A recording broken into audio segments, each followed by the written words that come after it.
Good afternoon, everyone. I am Tim Richards, Technical Services Manager of the Managing General Agents Association, and on behalf of the MGAA, I'd like to welcome you to our briefing this afternoon. This is being delivered by Clyde and Co on the subject of defensibility and HSE, managing a crisis. Before I introduce our presenters, I'd just like to run through a few housekeeping points. Please ensure your microphone and camera are turned off. If you'd like to ask a question, feel free to use the chat button at the bottom of your screen. Time allowing, these questions will be asked and answered at the end of the event. If we run out of time, questions will be answered post-event. This presentation is accredited for CPD hours if relevant to your ongoing professional development programme. The briefing is being recorded, and a link to the recording will be issued post-event together with the slides and our feedback survey. Please take the time to complete our survey. It takes no longer than 2 minutes and allows us to continue to deliver the best possible future events to our members. So as a recap, today's briefing is on the subject of defensibility and HSE, managing a crisis from Clyde and Co. Let me introduce you to our presenters, Henry Kirkup, Matthew Harrington and James Harvey. Henry leads the General Liability team at Clyde & Co's Leeds office. He is the contact partner for a number of leading insurers, managing agents, brokers and corporate clients. Henry advises his clients on a large number of high-value claims which involve chronic pain, severe head injuries, brain injury and serious spinal damage. Matthew is a partner supporting Clyde & Co's teams nationwide and who sits on a number of their executive boards and committees, specialising in health and safety, environmental law, food hygiene, crisis response and accident investigation. His experience is considerable and varied. James is a specialist defendant insurance lawyer who advises on employers, public and motor liability. He acts for clients in various sectors, including facilities, retail, leisure, manufacturing and construction. He considers claims issues and advises on risk management to avoid and mitigate future incidents. So without further ado, enjoy the briefing, everyone. And Henry, over to you.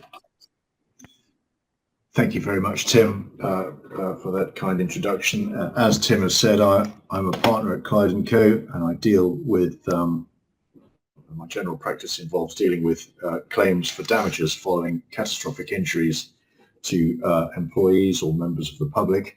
And I'm joined by James and Matthew. Matthew specialises in regulatory investigations and specialises in the criminal investigations that result from crises that occur at work, and James, like me, deals with injury claims that arise from the same type of incident. The main heading of the talk is managing a crisis. There are all sorts of crises, but the ones that we want to talk about today involve serious injury or death to employees or members of the public arising out of work. We're going to be dealing with the regulatory aspect of the aftermath of such an incident and navigating the regulatory aspect of that, navigating the regulatory investigation that occurs conducted by the HSE or the investigating agency.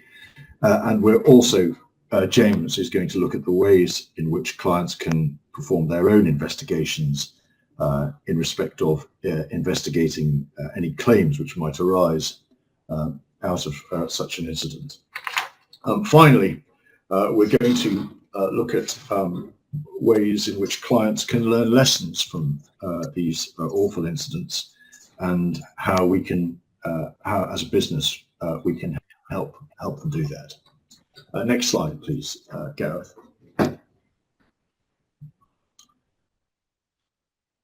So we're going to start by looking at some key statistics. They're relatively bland, some of these statistics, and quite easy to sort of miss the point of them, I find. However, there are two issues that arise from these stats, which date from around about between 2019 and 2021. The first one which sticks out is the number of incidents which still take place. You'll see at the bottom left-hand corner there, 0.6 million workers involved in a non-fatal injury in 21-22, and 123 workers in work-related accidents in 21 and 22, whilst the overall graph is still going downwards, the serious incidents, that's still a lot of injuries, that's still a lot of fatalities. I was quite surprised by that stat, actually. And it's clear that whilst we've obviously moved away from a manufacturing economy over the last 50 years or so, there still remains a lot of scope there for injuries and awful incidents to still take place. If I can have the next slide, please. And you'll see from this slide that it breaks down the injuries into the different sectors, and you'll see on the right-hand side the non-fatal injury rate, therefore in the dark blue for agriculture, forestry and fishing, wholesale and retail trade, repair of motor vehicles and construction show up as the main sort of sectors which suffer from these sort of incidents, together with accommodation and food service activities. Next slide, please.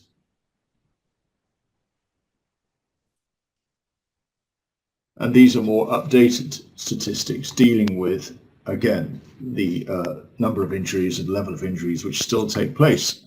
And that figure of 123 is 135, updated for 2022, 2023, and the figure of 0.6 million is around about the same, 561,000 there, workers sustaining a workplace non-fatal injury. Yeah, those figures remain high. These things still do take place. It's not an area that which we can forget about, and it's an area which causes great difficulties.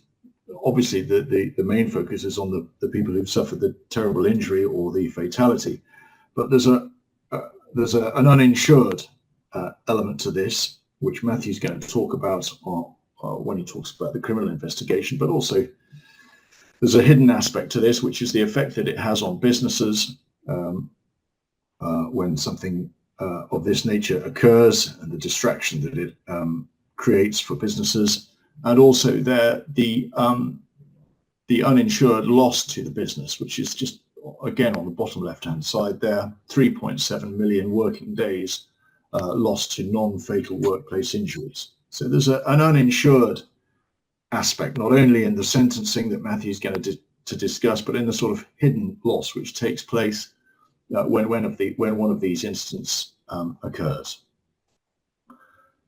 I'm now going to pass over to Matthew, who specialises in dealing with the regulatory investigation and any court activity which may flow from that. It's an area of law which I also dealt with for 10 years or so. So I've seen firsthand how these things play out, and like I say, the effect that it has on businesses following an incident like this, the effect of the HSE investigation, the effect of that on employees and on morale within the business, and then of course the effect of any court action, court activity, and any sentencing activity which takes place following an HSE investigation. So on that note, if I might pass over to you, please, Matthew. Thank you, Henry. If we have the next slide. Thank you very much. Good afternoon, everybody. A couple of slides by introduction from the Health and Safety Executive, who do give good guidance for businesses in relation to internal investigations following an incident. In this context, a workplace incident. It really is all about accident prevention, so far as the HSE is concerned. And in order to make sure that lessons are learned and a recurrence of the accident doesn't come about at some future stage, it's key. The key is to identify root causes. Thank you, Gareth.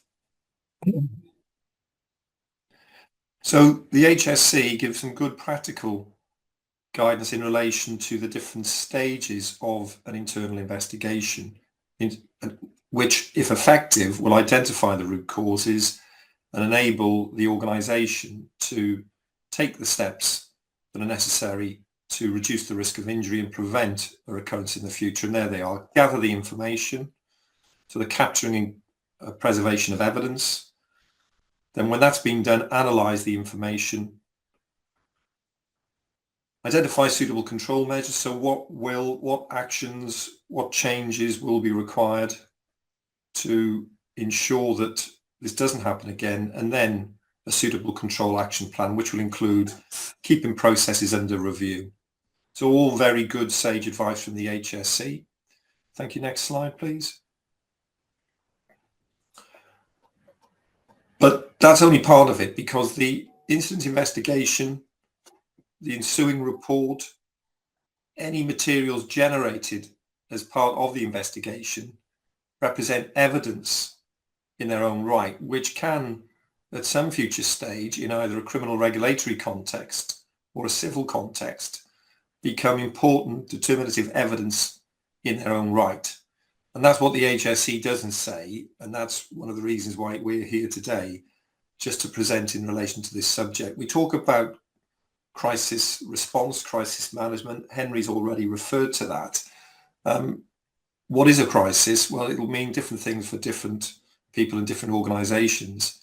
In many respects, any incident, it doesn't have to be fatal, a fatal accident, any incident that gives rise to an HSE or Environmental Health Office investigation should be treated as a crisis, and the response from businesses should be tailored accordingly. Because, and I say that because of the sentencing guidelines, which I'll come on to shortly, available to the courts in relation to both businesses and organisations, they are now eye-wateringly high. They're really impactful. So as such, you can't as a business insure against the potential health and safety fine. That's against public policy. So it's one of those uninsured costs that a business will have to bear itself, and those costs can be very significant in today's framework, sentencing framework, that is. So the key to and the aims of a good investigation, absolutely to prevent a recurrence. So we are completely aligned insofar as that element is concerned, completely aligned, that is, with the HSE.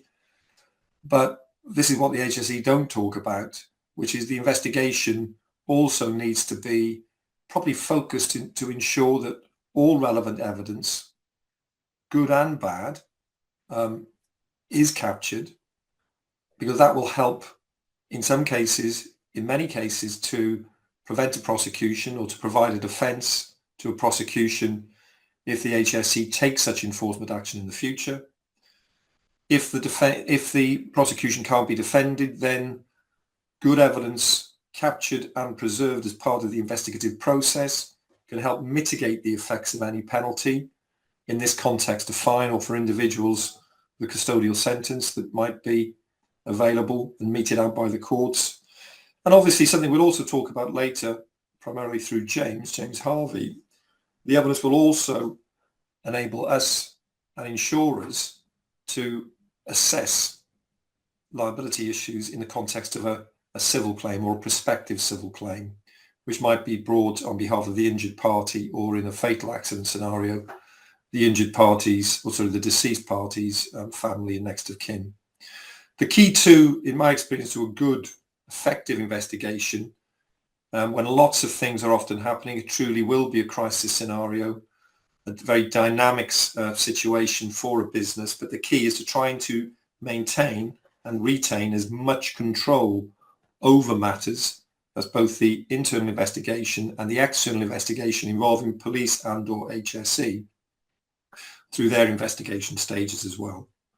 Thank you. Next slide, please.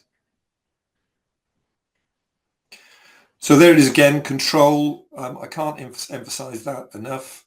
The business, most businesses are very good at this. It can vary a little bit with some of the smaller SME type businesses in how they respond, but in terms of the internal investigation and interface or interfaces with the external investigating authorities, you really do need one point of liaison. That's the best way of retaining the control to which I referred. As a duty holder, an employer, has an obligation, and other duty holders as well, so it can be in a public liability context, but they have duties under the Health and Safety at Work Act to cooperate with the Health and Safety Executive. So if the HSE want to ask a number of questions in relation to the incident that is relevant to their investigation, those answers should be provided, or information, if it's documentation, it must be provided. Requests for disclosure therefore come within that. That's section 20 of the Health and Safety at Work Act from 1974. In the early stages, it's really important that the first call the business makes is to its insurance broker, and the second call by the business or the broker or the insurer to solicitors. Now, you may think that, well, it's a case of, well, he would say that, wouldn't he? But truly, we've seen it time and time again, early intervention, the early support and guidance from solicitors really can make all the difference. It sets the correct tone. Very seldom the case that we as appointed solicitors will actually show ourselves, reveal ourselves in the early stages to the police and or health and safety executive, but we regularly do play a guiding hand in the background to manage or help manage the particular business through what is a very, very difficult scenario. So that really will often play out early intervention. We as solicitors will get involved in the internal investigation, not always necessarily by conducting the investigations ourselves, just by instructing individuals within the business to carry out the investigation, often under legal privilege, and I'll come on to that in a moment. We often will advise also in relation to the sorts of witnesses that are required, that should be questioned as part of the process, the investigative process. That doesn't necessarily mean a witness. What is a witness? It doesn't need to be a percipient witness or restricted to a percipient witness, which is somebody who actually sees the incident and could describe how it actually unfolded, what happened. It can be somebody who is involved in walking through the area, if the location has peculiarities which are important to the investigation. So walking through the area 10 minutes beforehand or subsequently, somebody worked on the same machine, somebody able to give an account as to how a particular system of work actually takes place. So witnesses will be, in some cases, quite a small number. In others, it'll be important to broaden the net and to capture witnesses and question them in relation to a number of issues. Sometimes also necessary to get experts involved, even at the early stages.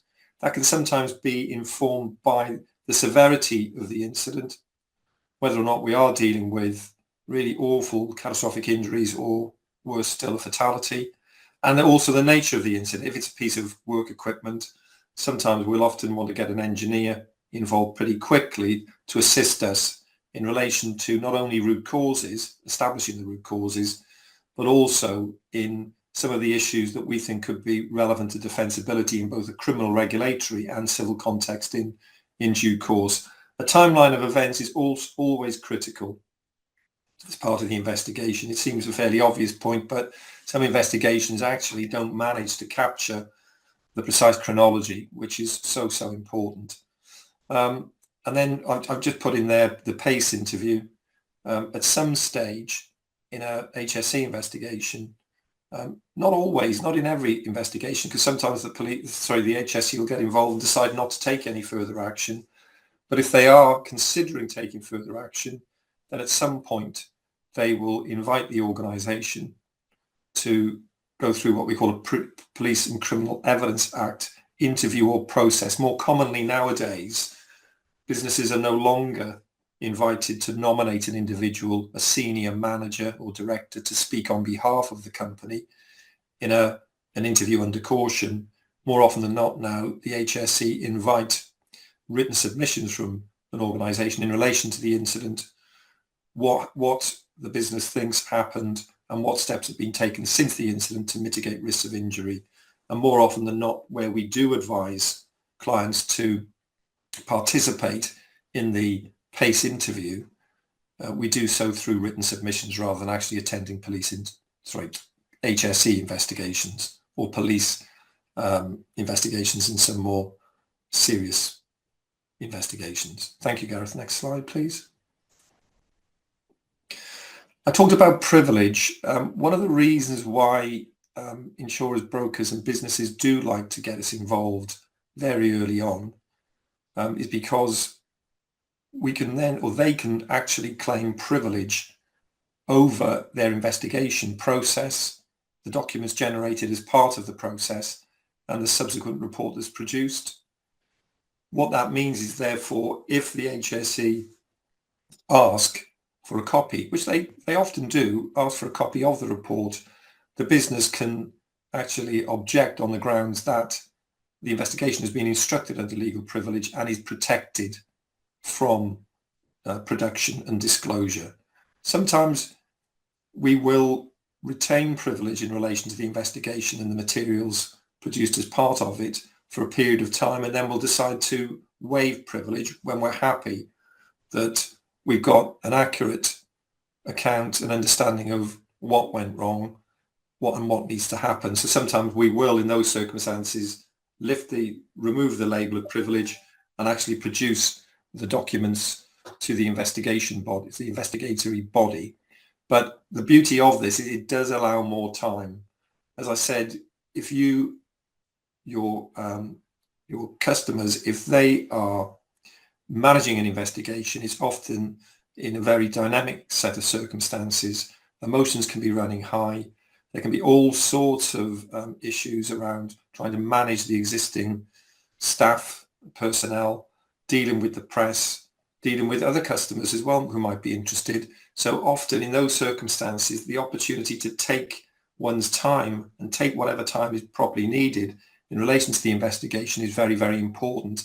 And it's for that as well that this mechanism by which we attach privilege to investigations can be very helpful. Thank you. Next slide.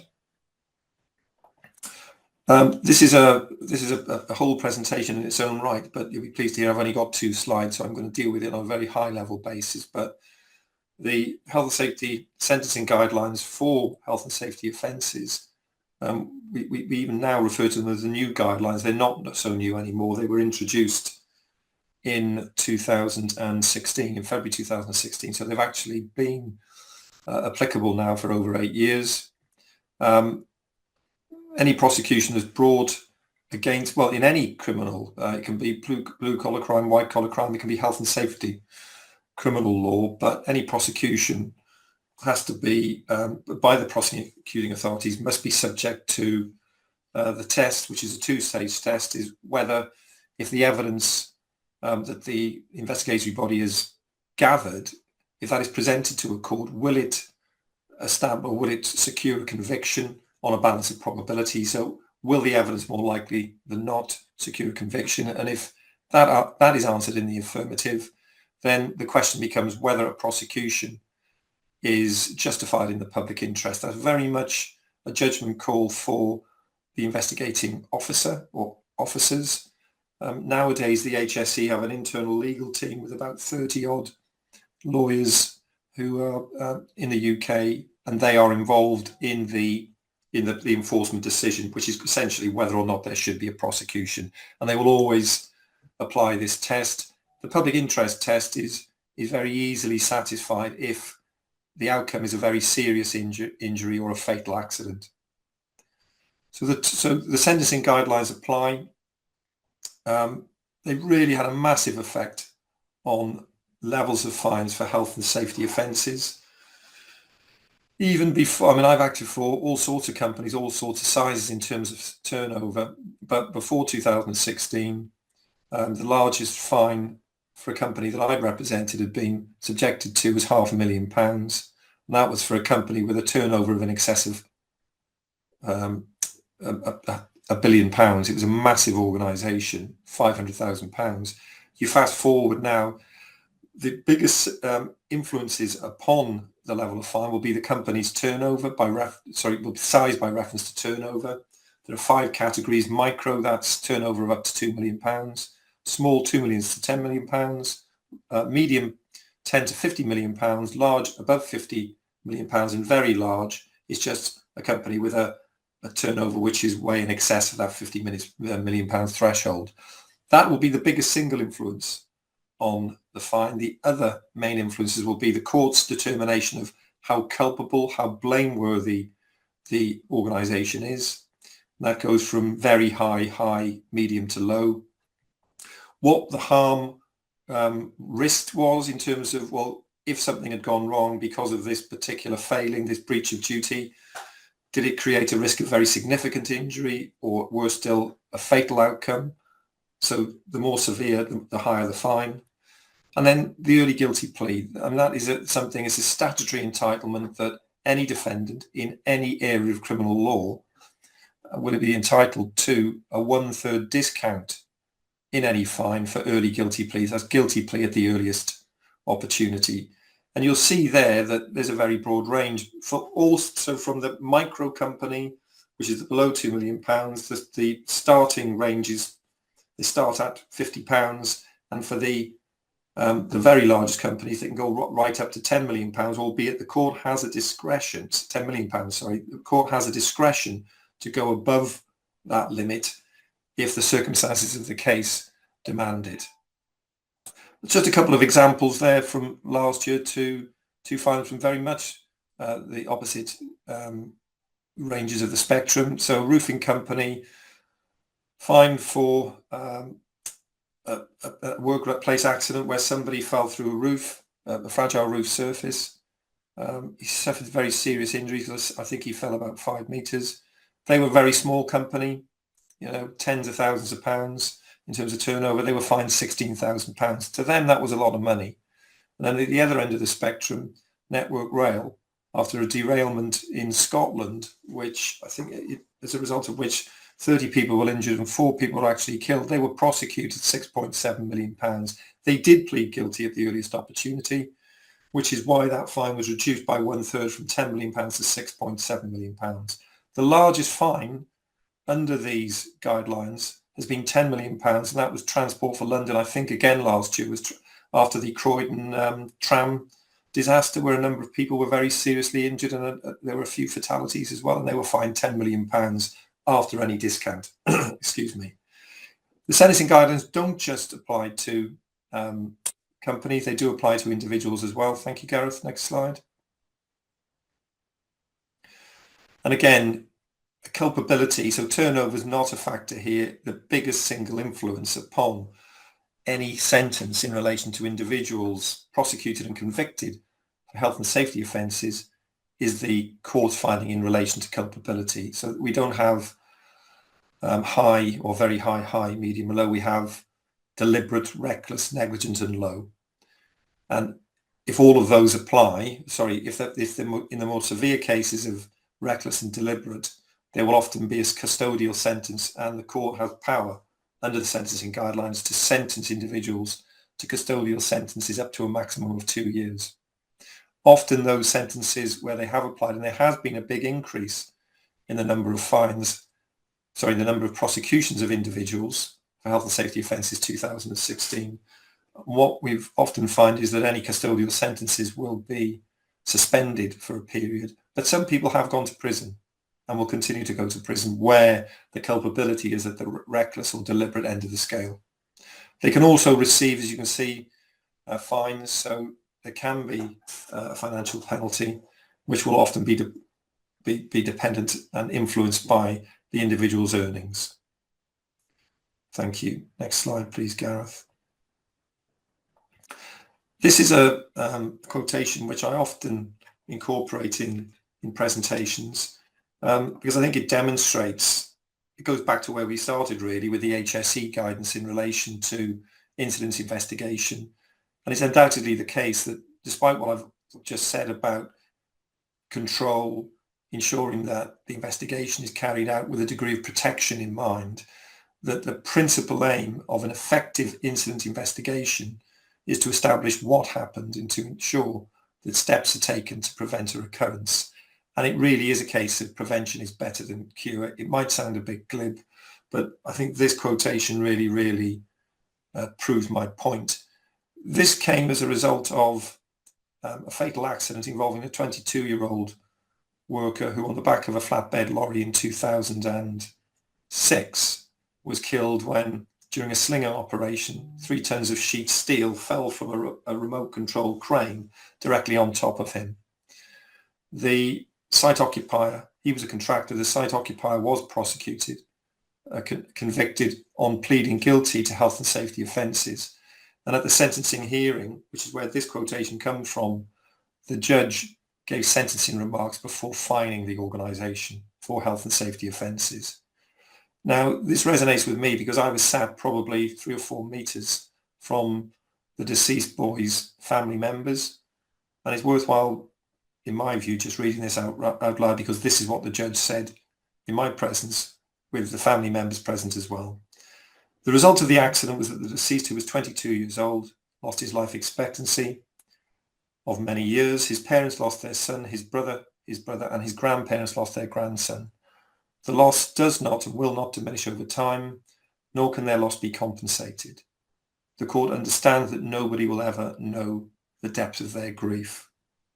Now, it would be fair to say that the parents, the brother and grandparents, their lives were ruined as a result of this incident.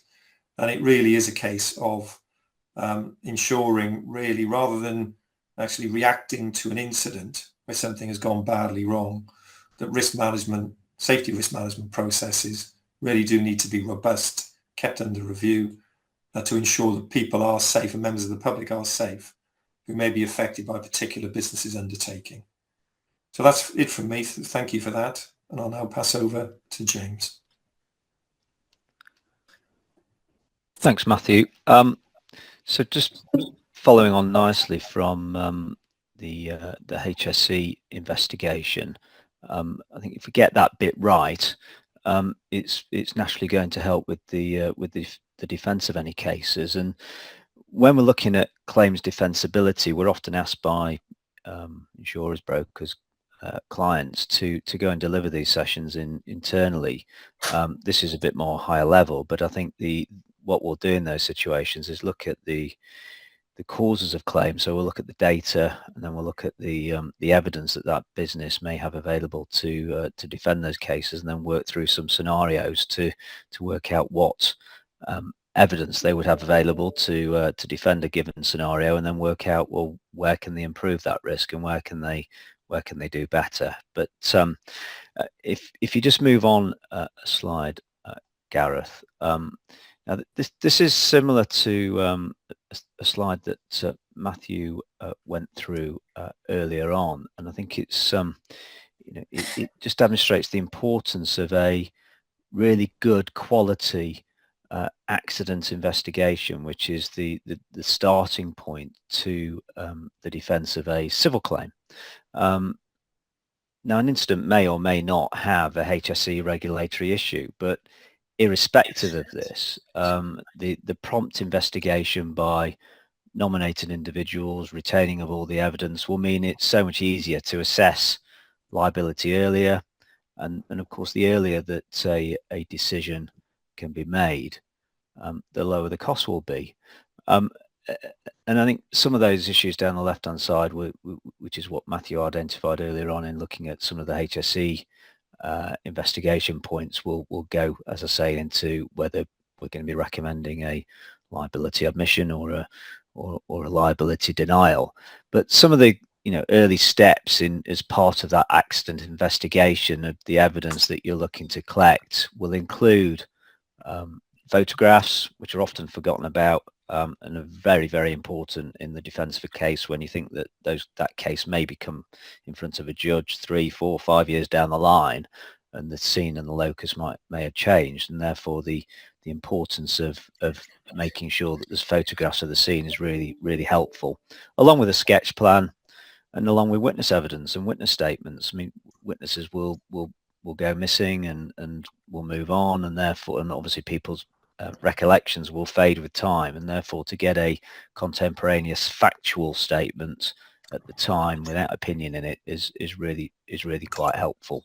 And then there's some of the documents there highlighted, which I'll cover again in due course. Now, just to pick out the CCTV points as well, really important to get as part of that, if there is available CCTV evidence, to get retained as part of them, preserved as part of that early investigation. It's the one piece of evidence that's likely to inform the decision either way as to whether liability is going to be in dispute or accepted, because not only does it show the accident, but but as long as you retain enough of the CCTV, it will show the systems in operation before that accident as well. So don't just cut the CCTV on the actual incident itself. Have a look at the CCTV for an hour before, and you know, the systems and processes that we say we got in place to show that we've got a reasonable system in place. Hopefully the CCTV will show that, and then that can be used to in the defence of the claim. As I say, if this evidence isn't retained as part of that accident investigation strategy earlier on, and a claim may be presented 2 or 3 years down the line, then it's always so much more difficult putting this together a long way down the line, because people will have moved on and documents will have been missed, the CCTV won't have been retained. Gareth, if you just move the slide on.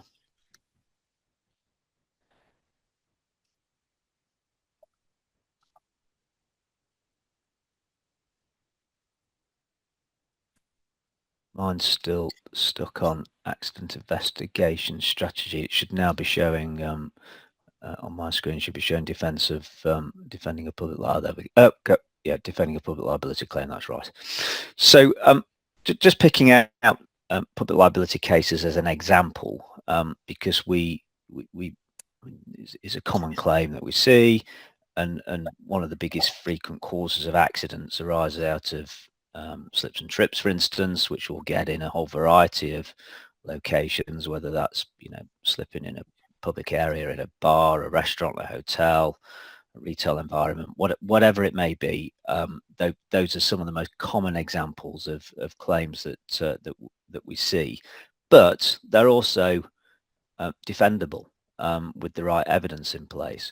And again, here I've highlighted some of the key documents and evidence that you're going to be looking to, well, we're going to be looking to collate to try and evidence a reasonable system and therefore a successful defence of the case. So, for instance, pre-accident risk assessments. You know, what's the process in place to ensure that visitors are safe when coming to use the premises? What systems are there to ensure that hazards are identified and removed promptly? And then once you've got that system in place, and many businesses do, how do you then make sure that you evidence that the people on the ground, the employees are actively adhering to that process? So through those training materials that are delivered to colleagues, the training records. So how do we get access to those records? Quite often we'll go and have ask for the documents to support this, and the training records might not be available, which is not helpful to show that the people on the ground understood the process and understood the system. And then that will then feed into, well, do we have records and check sheets of those processes working on the day of the accident to show that the systems were actually operating? And again, often that can be a hurdle that is sometimes difficult to overcome if a business hasn't retained the documents to evidence the systems that have been trained out, that are in the assessments, but then we can't show that the documents we're not operating on the day. So theoretically we've got a system, but in practice we can't demonstrate that it's happening on the day of the accident, which is not helpful evidence when you're putting that in front of the court. We'll also be asking for the accident record, the scene details, as I've set out above, or earlier on. Now, in terms of the witness evidence, we're going to want an overview of the health and safety procedures in place to manage visitors coming onto the premises, and those witnesses that we're obtaining evidence from. You'll have witnesses deal with the accident itself, so they've witnessed the accident, and therefore it's important to get a factual statement, what they saw, any hazards on the floor, etc. And then you will have witnesses as to process and systems, so the assessments in place to deal with those risks, the checks that were in place, the evidence that they will then rely on, to the check sheets that are in place to support that those systems are operating. Can those witnesses speak to those and evidence that those were operating on the day. So the maintenance system, the cleaning and the inspection regime, and then details of the training provided to all the staff involved. So not only do we need the documents, it's really important to have the witnesses available to be able to evidence the systems in place, but also what we saw in relation to the accidents on the day, and that on a given day that the system was operating. Gareth, if you just move on a slide, just dealing with briefly, just high level, what the law would be that we're dealing with when responding to a public liability claim on the premises. It's the Occupiers Liability Act that applies, and it's quite helpful for the court to deal with, well, what's a reasonable duty? So the evidential burden will shift here to the defendant. So if someone is able to establish, for instance, that they've slipped on a floor in a hotel or a shop, then, and there was a hazard on the floor, then the burden then shifts to the defendant to show, well, they've got good systems and processes in place to deal with those spillages. And the leading case there is Tesco stores. So that was yogurt on the floor and someone slipped on it at Tesco's, and then that case established that once someone's established that they've slipped on that yogurt, what systems did Tesco have in place to ensure that they were monitoring and proactively checking for hazards to make sure that they were removing those hazards off the floor. So so that's why we'll always be asking for check sheets and inspection records to show that we've taken reasonable steps for safety. And now, in a shop you might have a business with non-food items doing 3 or 4 checks a day. In a bar or a restaurant, it's going to be more regular because there's spillages onto the floor, and therefore it's evidencing that people are on the lookout for those hazards proactively and at all times. Now, the case law is quite helpful actually, and the courts have been shown to take a common sense approach. And there's a really helpful case last year, Après Lounge in Wade, where this was in a bar, and Après Lounge had a good proactive system in place. They had checks every 10 to 15 minutes, and that was found to be a proactive and not a reactive system, and was a really good process and system in place that enabled them to defend that case. So those are the sort of things that we'll be looking for when we go into insureds. We speak to them about the kind of documents that we'd want to have available and the evidence available to try and defend the cases on their behalf. There's a famous quote from years ago which is just highlighted in the slide here: when you invite a person into your home to use a staircase, you do not invite him to slide down the banisters. There was actually a case that then relied on that a few years ago in Wetherspoons, where you invite someone onto your premises for a lawful reason, and that reason was to go and have a drink. What they did later in the day after having too many drinks was slide down the banisters and suffer a very serious injury. In that case, there was a successful defence, because they became from a lawful visitor to an unlawful visitor for an activity that wasn't authorised, and therefore there was a successful defence to that case. So it just demonstrates that these cases are relatively are easily or can be defended. I saw there was a note in the chat there about other slides showing, but Gareth, I assume you'll check that they are. So if we just move on to the next slide, Gareth.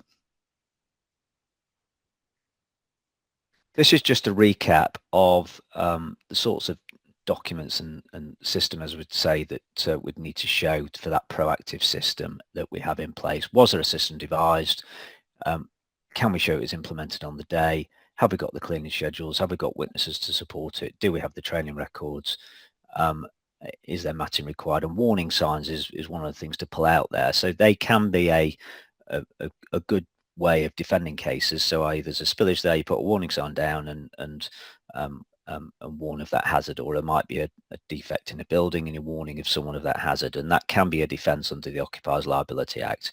Now, if you just leave a warning sign there permanently, then that's not an appropriate use of a warning sign. But used properly, they can be a good way of defending the case.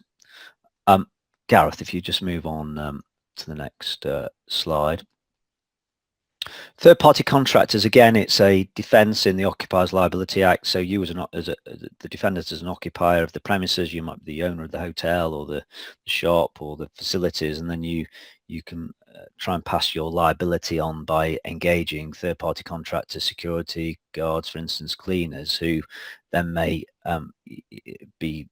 there might be a claim to say that they are the ones in control of the operation, say the cleaning, and that they're the ones that have failed to do what they should have done, and therefore we'd be looking as the occupier to pass the liability on to them, and it is a defence within the Occupiers Liability Act. Now, to really establish that defence, you've got to ensure that you're employing competent cleaners, and the important documents that we will come to look for in that situation would be the audit of the processes and in terms of employing contractors, but also to make sure that there's continuing auditing, because there are situations where with reasonable inquiries we should have established that they weren't doing the job that they should have been doing, and if we should have reasonably been aware of that, then we would, as the defendant, the occupier, get dragged back into that case. So it's having systems in place to monitor third-party contractors will support the defensibility of that case.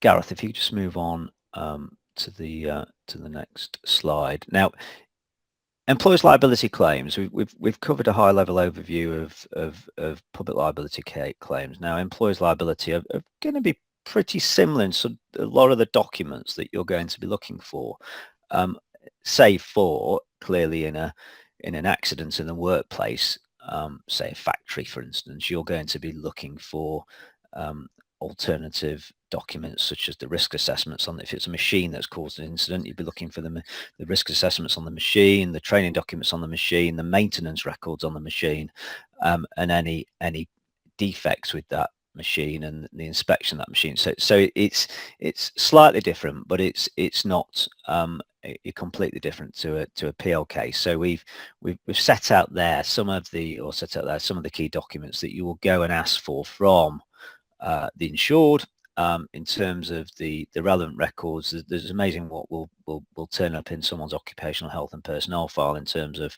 training and also potential disciplinary issues as well, because you'll have a case where someone does an activity in a non-condoned way, and what in that situation you'd be looking for in the past is that the employer has spoken to that individual and disciplined them appropriately in relation to not having done that activity in a condoned way, because otherwise you're at risk of liability attaching because of a condoned practice being sanctioned. So that's one example of why you might want to see the HR records, but that there'll be the other records you'll obviously be asking for in an employer's liability case, or the RIDDOR report, the accident investigation, the health and safety minutes, etc. But as I say, they are similar documents. It's a similar basis that really you need to get these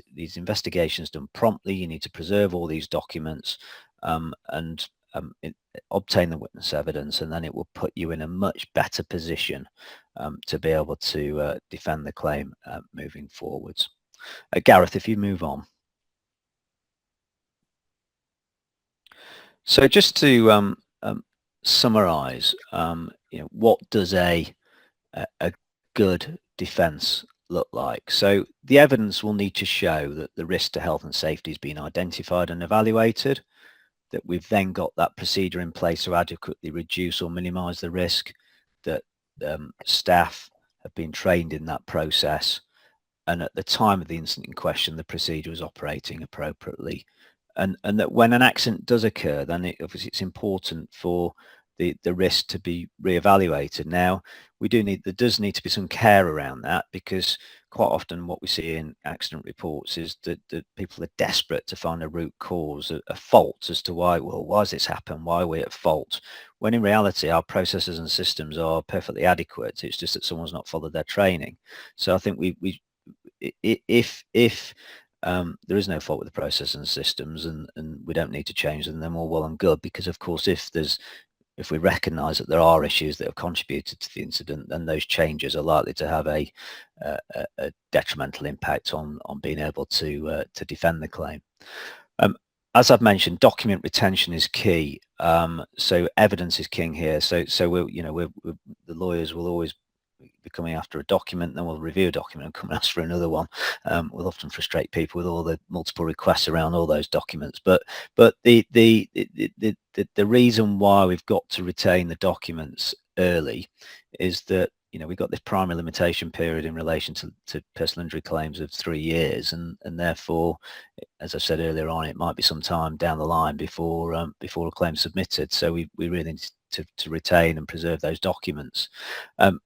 Loose words in accident records and post-accident investigations can cause issues with suggesting fault, and that goes to the point I've just made around trying to find a root cause.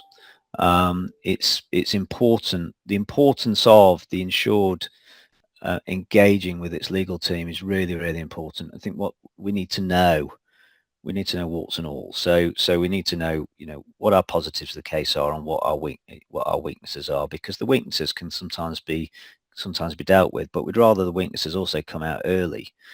Because if there's no point finding out a few weeks before a trial that you've got those weaknesses and therefore you've got to settle it then you're better off settling a case early on to mitigate the cost. So I think it's really important to encourage that early dialogue. It's underprivileged, so we don't need to disclose those conversations, and I think we just need to encourage that cooperation.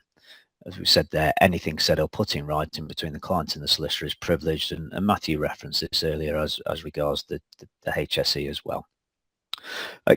Gareth, if you just move on from that. Just a little bit on fraud. I'm not going. This is a session on its own, and I would want to leave it to my fraud colleagues in our fraud team to do a separate session on fraud. But these are some of the issues that we will be continually looking at throughout the defence of a claim to assess, one, whether there's fraud issues, but also secondly, there's credibility issues, because there might be credibility issues that don't necessarily make the case fraudulent, but help us in relation to the claimant's credibility to try and defend the case. And some of those factors are set out here. So there might be a late reporting or no reporting of an incident, and then there's some redundancies, and all of a sudden you get some claims submitted, which is quite a common theme that we see. Financial motives, another one. So is the person now unemployed? Have they got debts? Is that what's motivating the claim? And do we need to have a look at actually the credibility of the evidence that's been submitted? There's no independent witnesses, might be another inconsistency, and also we'll always be looking for inconsistencies in the medical records and what's presented to the medics straight after an accident compared to how it's reported further on down the line, because the contemporaneous records at the time are often the most accurate, and therefore someone generally doesn't lie to their GP or the hospital when they turn up to A&E afterwards, and it's amazing the inconsistencies that are brought out there. So fraud is something that we commonly investigations commonly see. We're often seeing things in the press about successful defences to fraud and then prosecution after it, but I think these are some of the indicators that we will work through. Gareth, I think that's my slides now done. I think I'm now back over to Henry.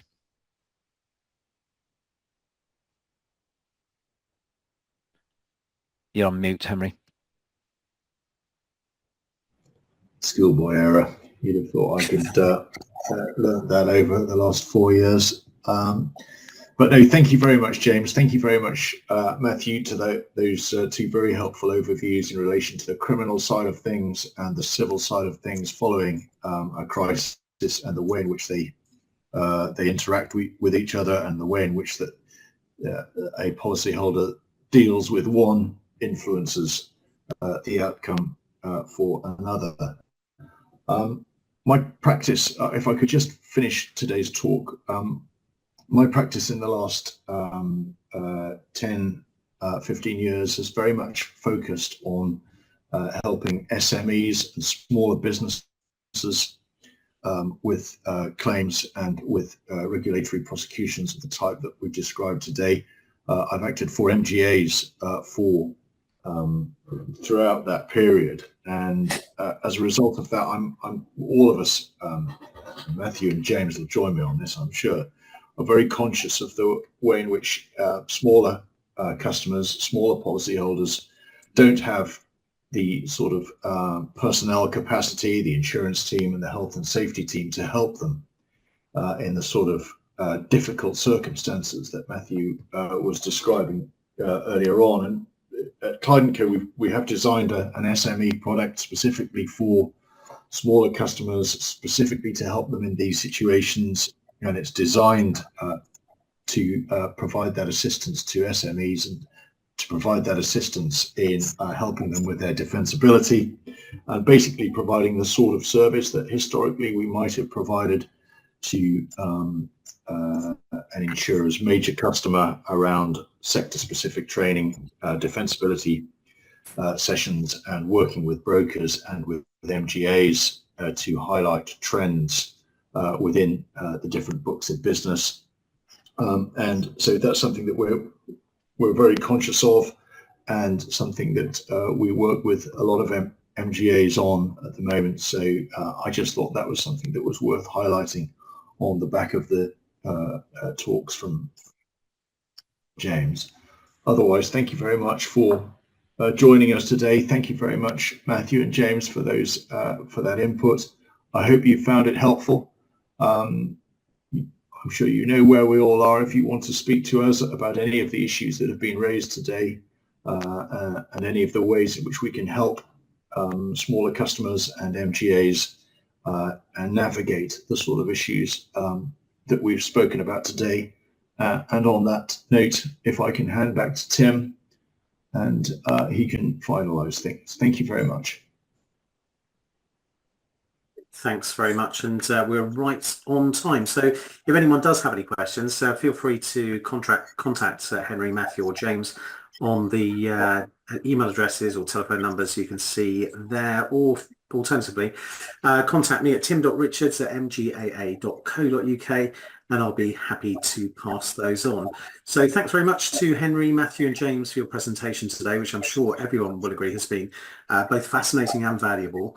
Thanks also to all of you for joining us. Don't forget to provide your feedback, and do look out for forthcoming MGAA events. And I hope you all have a productive afternoon. So thanks again, and thanks again to Henry, Matthew and James, and see you all again soon. Thank you.